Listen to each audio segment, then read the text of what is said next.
Appreciate the attendance today for what is a very exciting announcement for the club. We'll start out with a little introduction of their guests at the front table. In the center, we've got Merritt Paulson. To his right, we've got Scott Lakem, the athletics director for University of Portland. And to Merritt's left, we've got Gavin Wilkinson, general manager of the Portland Timbers.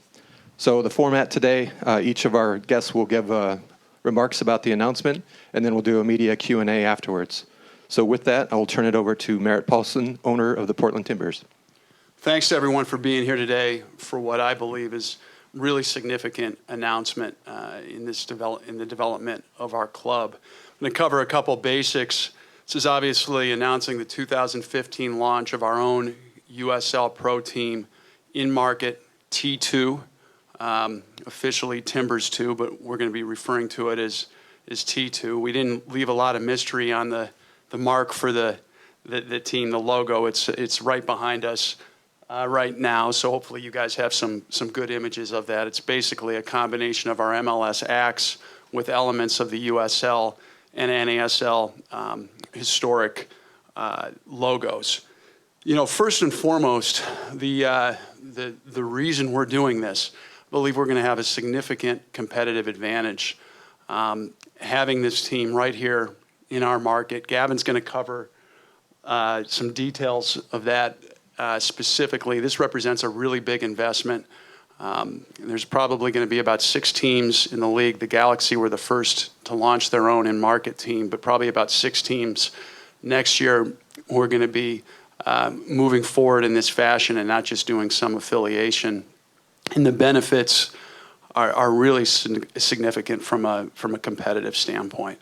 We're going to be playing our games at the University of Portland at Merlo Field.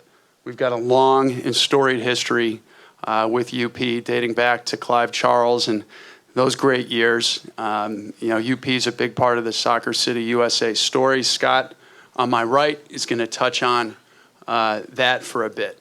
From a fan standpoint, from a supporter standpoint, we've got a pretty unique model that we're going to be rolling out with the 1975 Trust. The first 1,975 season ticket holders will basically have ownership-like privileges at no incremental cost. Well, they'll get to do things and weigh in on team decisions, with a powerful voice. Examples will be ability to choose the kit that we wear, home or away. For every game, the ability to choose the beers that we're selling, specific beers, and other concessions items on game day, the ability to meet with the coach and the coaching staff on regular team meetings and influence creative decisions of the club. So it's a really robust program there with the 1975 Trust. Supporters' tickets are going to start at $8. There's going to be a rivalry aspect here. I'm not going to steal any other team's thunder. I think there's another announcement, some fishing village up north later today.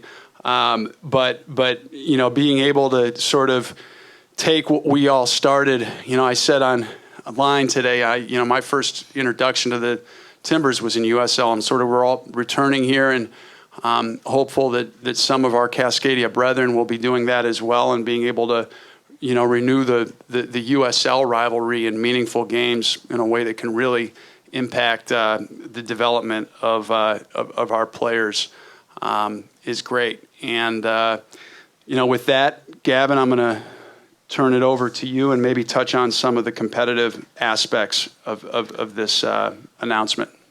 Okay, thank you. Good morning. And just to reiterate a little bit of what Merritt said, this is a major development for the club. It has been a part of the club that has been missing since our entry into MLS. And we had the Reserve League and it didn't fill the void. And we needed a program to develop players, to scout potential players. And the T2 program will allow that. We have a vertically integrated system where we have the first team. We will now have a T2 team. Yeah, I didn't actually touch on the name of the team. I figure that's my problem not going on notes. So T2 is the official name. Sorry, Gavin. No, you're fine. Made that clear. If I did I mention that or not? I did mention that. Okay. Well, I don't even know what I've said anymore. So T2 is going to be under the first team, above the PDL program, obviously underneath the PDL program, we have our academy program. In the Timbers 2, we will be able to play homegrown players. We'll be able to scout and develop future players for our MLS team. It's still very, very important that we have a winning mentality within that group. We've identified a coach that we believe will work very well and seamlessly with Caleb Porter. The coach that we've identified and we're close to signing is well known in this country for winning and for developing young players. With the Division II program, it will operate very closely and will mirror the environment that we provide for the MLS team. The coach will operate under Caleb Porter. We will share the playing philosophy, the style, the system, and it gives us an opportunity to bring these players in when they're young, when we can affect their development and get them to learn about the club. And also for us to find out if this is a player or these are players that can represent our club at the highest level. It will provide a competitive advantage because we will be able to develop players in a position which we should be able to seamlessly transition them into the MLS team. So for us, going on about competitive advantage, going on about the ability to bring in young players with potential and being able to develop that potential. And being able to house them day in, day out, we're able to set the individual pathway for every single player. We're able to look at the objectives for every single player. We're able to monitor their progress individually and collectively, and hopefully get them to the end result a little bit quicker. I think the youth structure that we have in this club is phenomenal, and over time will develop very good players. This will be in synergy with those programs, and it will allow us to develop players a little bit quicker and also maximize foreign spots for young players in the Division II team in order to get them to progress a little bit quicker as well. Scott? Thank you, Merritt. As Merritt mentioned, this partnership between the Portland Timbers and University of Portland goes back many years, and really the foundation of that is Clive Charles, and now this exciting announcement about T2 playing at the Clive Charles Soccer Complex in Merlo Field. Before I officially started in 2012, I remember vividly Mike Golub and I had lunch at the Heathman and talked about the importance of the partnership between UP Athletics and the Portland Timbers and now the Portland Thorns. If we're going to be Soccer City USA, we need to live it and be a partner at every level, from youth to high school to college to the professional ranks. And I think this partnership and some other things that we've worked together on the last couple of years, and just a number of UP players who have played for the Timbers and Thorns, is also a sign of that. For us, as we looked at this particular partnership, we feel that despite the fact that we're a nationally ranked university with a record enrollment right now, we're one of the best kept secrets in the city. And we're trying to be very intentional from an athletic standpoint about branching out to a lot of our partners. We were part of the All-Star Game festivities with Bayern Munich, training at Merlo for a week. We've brought the OSAA Boys and Girls Basketball Championships back to Childs this coming March, and now we're very excited to have T2 in 2015. Thank you. I'm going to open it up for any questions you all might have. I'll give you the mic, so let me know if you've got a question. Either Gavin or Merritt, can you give us any kind of tangible examples, maybe even from this season, where there's a gap in development of certain players, or a player that you want to see more of that would have really benefited from this arrangement that is now here moving forward? I think that, if you're just in an affiliate kinds of situation like this year, there's no guarantee that the player who's on loan is going to be even playing at the position you'd like them to play, let alone in a system that's your system. And I think that's no knock on what we had in place with Sacramento this year. Jake Gleason's a great example of a player who really benefited, from an incredible environment and games that mattered all the way up to a championship. But this is a whole different level of integration, and having those players right here, being able to train sometimes with the first team, at our practice facility, with a coach who's in a whole new coaching staff that will be hired. It's separate from the Timbers, but underneath the soccer structure, I can't tell you what an immeasurable benefit that is. Gavin, did I miss anything there? That was probably a better question for you than me. But No, I think you covered it.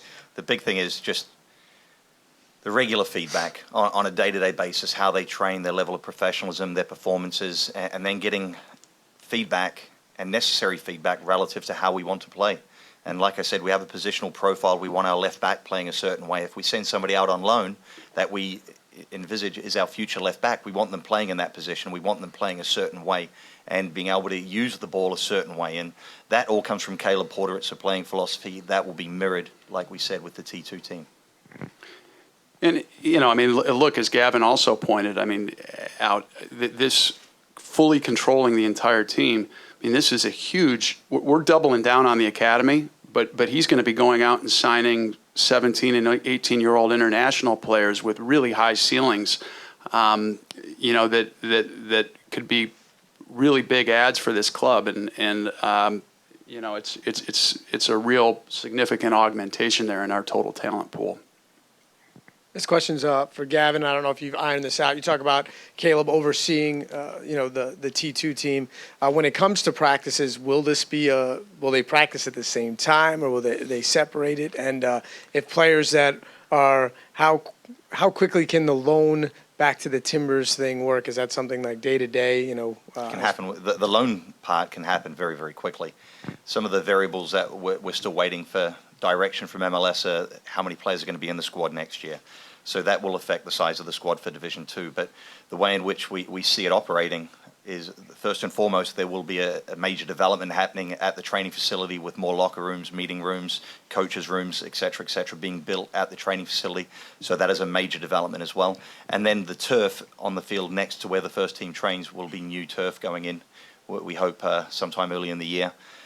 The Division 2 team will be training at the moment prior to the first team. So when the first team come out on the field, they can take the players from the Division 2 team that have either earned the opportunity to go and train with the first team, or maybe the first team needs a few extra bodies for system of play, etc. But Caleb will be managing that component, and we'll have full access to all the Division 2 players. They will obviously have their own calendar. We're going to try and work the scheduling as best as possible, so the teams are training next to one another as often as possible. With the Timbers continuing to grow with the Academy, PDL, now T2, and the first team, is this going to necessitate adding any sort of non-coaching members to the technical staff for you? Yes, there's going to be a separate staff that look after. I'm still waiting for Merritt to sign up on the budget, but it's going to be looked after. We're going to be adding staff, and it's going to have its own training staff, coaching staff, and it's also going to have its own support staff. And sorry, It's a big investment. Will the players count against the Generation Adidas cap? No, separate contract, separate league, unless we're loaning a player like Shiloh, who's currently a Generation Adidas player, back to the Division 2 team. He will still count on the MLS roster. Is there anything you felt that you were missing when you had Taylor and Shuma out with the OC Blues, that you just weren't able to see them every day, weren't being used the way you want them, weren't being utilized? Speaking on behalf of Caleb and the entire staff, yes, regular feedback was sometimes difficult. Being able to see the games, the streaming at several clubs was not adequate. The DVDs that we received were inadequate. So for us now to be able to see the player, to be able to actually work with the player on a day-to-day basis, and to be able to correct some of the flaws in their game is very, very important.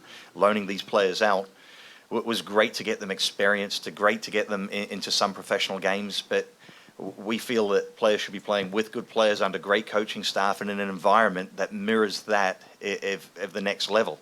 And being able to play in front of fans holds players accountable. When you're playing in some markets and you're not playing in front of fans, players sometimes are a little bit relaxed. In Portland, one thing we're very well known for is passionate fans, intelligent fans, and that does hold the players accountable to another level. So we're excited about that opportunity. And that's one of the reasons we did the relationship with UP here, playing in front of a sold out, intimate venue in a great atmosphere that's distinct in of itself, but still is very much Timbers, with hopefully a supporter section and the whole 9 yards. I think that was a key element here. We've got a waiting list of 10,000 people waiting to buy season tickets for the Timbers, but that said, it was important to us as a group that we sort of set these guys up on a game day level in their own venue, and that's something I'm really excited about.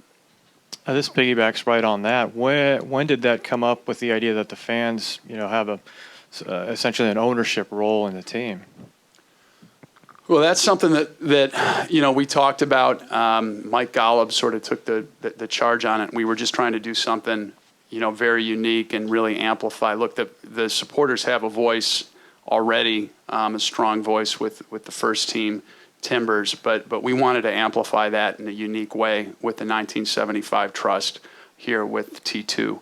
And I think that program is going to be a lot of fun, and we're looking forward to working with the Timbers Army on really building that thing out. But we've got some of the ideas that I mentioned are already on the table, and potentially a bunch more as well. I have a question for Scott. I mean, Timbers have had a reputation that some games is pretty rowdy. You're going to be in a neighborhood environment. You're going to be introducing more alcohol. Has any thought been given to that? Talk to the city about traffic, about issues like that?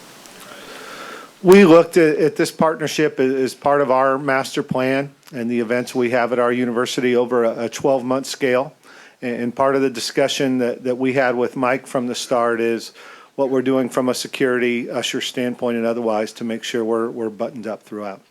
And by rowdy, I don't know, I guess I'd take a little bit of umbrage with that word choice. You mean just a great atmosphere, a terrific electric atmosphere? Because we don't have a bunch of security issues, and we haven't had security issues with the Timbers. After the Sounder games, there's been complaints from neighborhoods and from, Our neighborhood couldn't be happier. I mean, we've got a great relationship. I No. don't want to argue. Yeah. We've done stories of people, people come out, they get it's a fight, there's been some arrests. You're operating in a different universe. Any more questions? All right, thanks, everybody. Oh, hang on, one more.